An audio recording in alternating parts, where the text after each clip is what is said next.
Hello students, আমি Moumita ma'am. আশা করি তোমরা সকলে খুব ভালো আছো। Welcome back to our channel.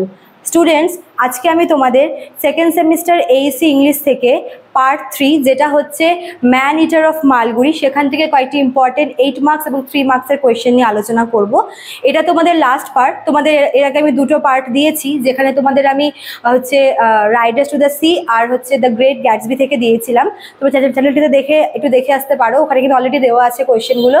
তো আজকে আমি তোমাদের এইসি থেকে থার্ড যে টপিকটা আছে, third and last topic man eater of Malgudi, সেখান থেকে কয়েকটি কোয়েশ্চেন নিয়ে আলোচনা করবো। ঠিক আছে, ক্লাসটি শুরু করার আগে বলে রাখি যে আমাদের নেক্সট সেমিস্টারের জন্য যারা অনলাইনে অ্যাডমিশন নিতে চাও, তারা আমাদের অফিসিয়াল হেল্পলাইন নাম্বারে যোগাযোগ করতে পারো।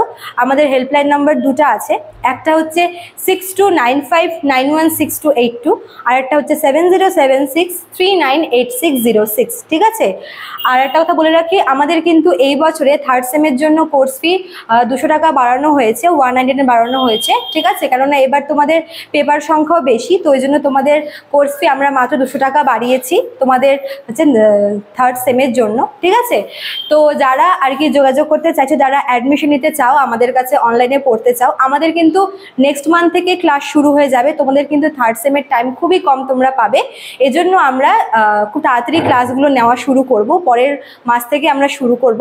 তো এই পুরো মাস জুড়ে কিন্তু আমাদের অনলাইন অ্যাডমিশন চলবে। ঠিক আছে, তোমরা দেরি না করে ঝটপট আমাদের হেল্পলাইন নাম্বারে যোগাযোগ করে আমাদের সঙ্গে যুক্ত হয়ে যেতে পারো অনলাইনে। ঠিক আছে, তো দেরি না করে শুরু করে দিই আজকের টপিকটা।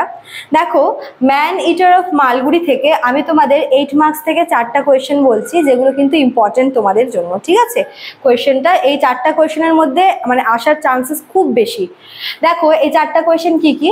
প্রথমে 1 নম্বরে আছে হচ্ছে ক্যারেক্টার অফ বাসু। দেখো এই যে নোভেলটা আছে, এখানে আমরা না অনেকগুলো ক্যারেক্টার দেখতে পাই, এবং প্রতিটা ক্যারেক্টারই এত বেশি সিগনিফিকেন্ট, প্রত্যেকটা মানে ইচ অ্যান্ড এভরি ক্যারেক্টার ভীষণ ইম্পর্টেন্ট, যে কারণে একটা ছেড়ে আর একটা ক্যারেক্টার এভাবে মানে ছেড়ে ছেড়ে পড়াটা খুব অসুবিধা হয়ে পড়ে।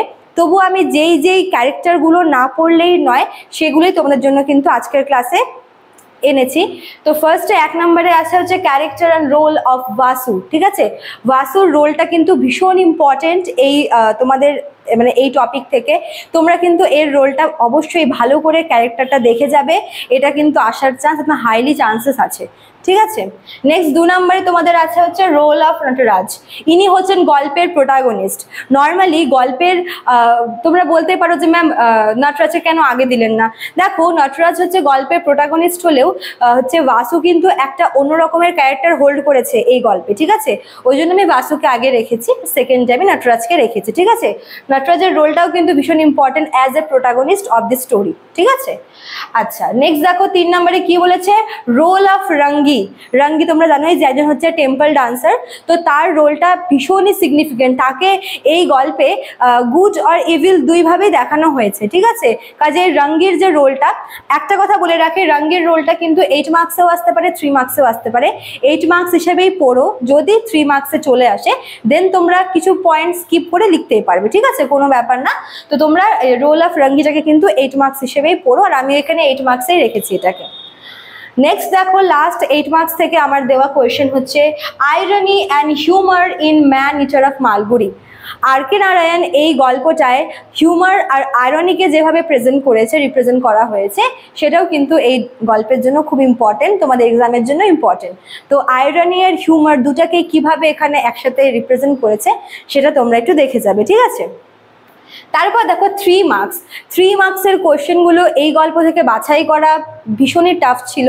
তবু আমি কয়েকটা কোয়েশ্চেন যেগুলো মানে না পড়লেই না, যেগুলো আসার হাইলি চান্সেস রয়েছে, সেগুলো আমি তোমাদের এখানে কিন্তু দিয়েছি। ঠিক আছে, 5টার মতো কোয়েশ্চেন দিয়েছি, তোমরা এই 5টা কোয়েশ্চেন অবশ্যই ভালোভাবে দেখে যাবে। ঠিক আছে, তো ফার্স্টে আমার 3 মার্কসের ফার্স্ট কোয়েশ্চেন হচ্ছে ইউজ অফ মিথ। ঠিক আছে, অথবা কোয়েশ্চেনটা এভাবেও আসতে পারে যে আর.কে নারায়ণ কোন কোন মাইথোলজিক্যাল এলিমেন্ট ইউজ করেছে।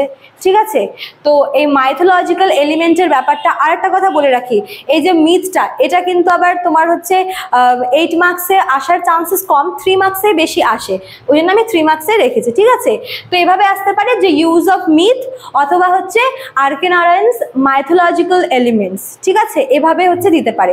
তো দুটা কোয়েশ্চেন একই আনসার, তো এটা 3 মার্কসের জন্য তোমরা পড়বে, ঠিক আছে। নেক্সট দেখো 2 নাম্বার কোয়েশ্চেন হচ্ছে রোল অফ শাস্ত্রী। আগেই বলেছি যে এই গল্পের প্রতিটা ক্যারেক্টার ভীষণ ইম্পর্টেন্ট, কিন্তু শাস্ত্রীর যে রোলটা সেটা আমি 8 মার্কসে না রেখে 3 মার্কসে রেখেছি এই জন্যই যে তার মানে ব্যাপারে খুব বেশি কিছু বলার নেই, ঠিক আছে, ওই জন্য তাকে 3 মার্কসে রেখেছি, 3 মার্কসে তার আসার চান্সটা বেশি, ঠিক আছে, রোল অফ শাস্ত্রী। তারপর দেখো 3 নাম্বার কোয়েশ্চেনটা, এটাও very very important, allegorical novel. এভাবে আসতে পারে যে মালগুড়ি ডে, সরি মালগুড়ি মানে man eater of Malgudi as a allegorical novel, ঠিক আছে। আর কে নারায়ণ এটাকে অ্যালেগোরিক্যাল নোবেল হিসেবে এটাকে কিভাবে রিপ্রেজেন্ট করেছে, তো অ্যালেগোরিক্যাল নোবেল হিসেবে এই গল্পটার সম্পর্কে কিন্তু তোমাদের আসতেই পারে পরীক্ষায়, ঠিক আছে, 3 মার্কসে। আচ্ছা, নেক্সট দেখো 4 নাম্বার কোয়েশ্চেনটা, এইটা তো খুবই ইম্পর্টেন্ট, এটা একবার রিপিট হয়েছিল অনেক বছর আগে একবার এই কোয়েশ্চেনটা, ঠিক আছে। দেখো এই কোয়েশ্চেনটা যেটা আর কি মেন গল্পটা, যে ম্যান ইটার অফ মালগুড়ি, এই গল্পের আসল ম্যান ইটার কে, ঠিক আছে, who is the real man eater and why, এই গল্পের আসল ম্যান ইটার বা মানুষ খেকো কাকে বলা হয়েছে এবং কেন, এটা 3 মার্কসের জন্য কিন্তু খুব ইম্পর্টেন্ট, তোমরা এটা অবশ্যই দেখে যাবে। অ্যান্ড লাস্ট কোয়েশ্চেন 5 নম্বরের কোয়েশ্চেন, সেটা হচ্ছে how was the mystery of Vasu's death investigated and clear, এটাও খুব ইম্পর্টেন্ট। লাস্ট আমরা জানি যে এই গল্পে ভাসু মারা যায় এবং তার এই মৃত্যুটাকে কিভাবে ইনভেস্টিগেট করা হয় এবং ফাইনালি সেটা কিভাবে সেই মৃত্যুটার কারণ সবার সামনে নিয়ে আসা হয়, কিভাবে ক্লিয়ার হয় তার এই মৃত্যুটা, ঠিক আছে। তো এই কয়টা কোয়েশ্চেন, এই 5টা কোয়েশ্চেন তোমাদের 3 মার্কস থেকে আছে, তোমরা নোট ডাউন করে নিতে পারো কোয়েশ্চেনগুলো অথবা তোমরা স্ক্রিনশট নিয়ে নিতে পারো, ঠিক আছে। প্রত্যেকটা কোয়েশ্চেনই ভেরি ভেরি ইম্পর্টেন্ট, তোমরা কিন্তু অবশ্যই এই কোয়েশ্চেনগুলো কালকে এক্সাম দিতে যাওয়ার আগে অবশ্যই দেখে যাবে, ঠিক আছে। তো স্টুডেন্টস আজকে এতটুকুই থাকলো, সবাইকে পরীক্ষার জন্য অল দ্য বেস্ট। ভালো লাগলে অবশ্যই লাইক কমেন্ট করবে, শেয়ার করবে। দেখা হচ্ছে নেক্সট ক্লাসে। Thank you.